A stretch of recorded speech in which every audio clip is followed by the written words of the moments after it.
But they're the end of the cannibal and the headhunters, and I really would have liked to have seen that, but that's the way it goes.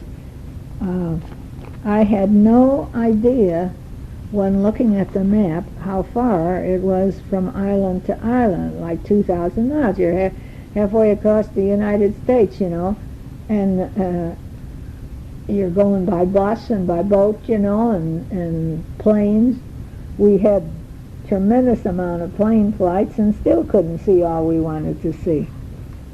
And then we was at Bali. We was at Java, but the only thing there, we went to Surabaya and that city, and we went to Jakarta, and Jakarta was just like a drop there and wait for the next plane to come. So I don't know what that part of the country looks like, but Bali had its temples and its civilization and its truly awesome rice terraces. They were the biggest and bestest of all, and its gorgeous flowers. I also saw gardenias growing wild. It was such a surprise. I can't recall when I've seen gardenias last, but I'm sure it was down in Georgia in the southern states. Anyway, colors everywhere, flowers everywhere in Bali, just flowers, flowers, flowers. I asked Ralphie what island he liked the most, and he said Bali.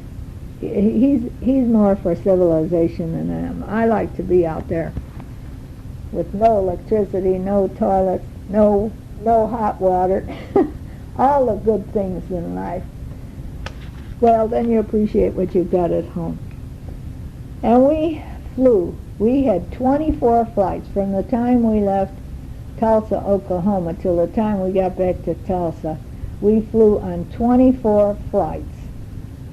And we had 42 hours of our lives was spent in transit in airport waiting rooms.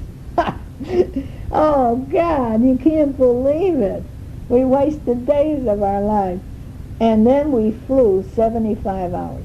Flew 75 hours. Can you imagine that? Just unbelievable.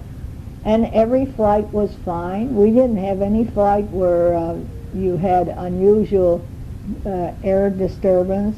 We didn't have any flight with unusual landings or takeoffs, Everything ran smooth, except that one time, almost the last flight, when we couldn't get out and we had to wait 6 hours in the waiting room. We were supposed to be out on the next flight in an hour's time, and something happened. They said the plane couldn't fly. Something was wrong.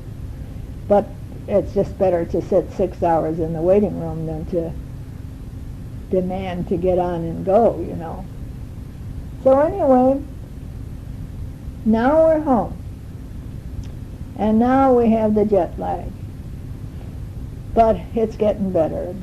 I slept all day yesterday. I just couldn't get up. My eyes would be so tired I'd have to go right to sleep.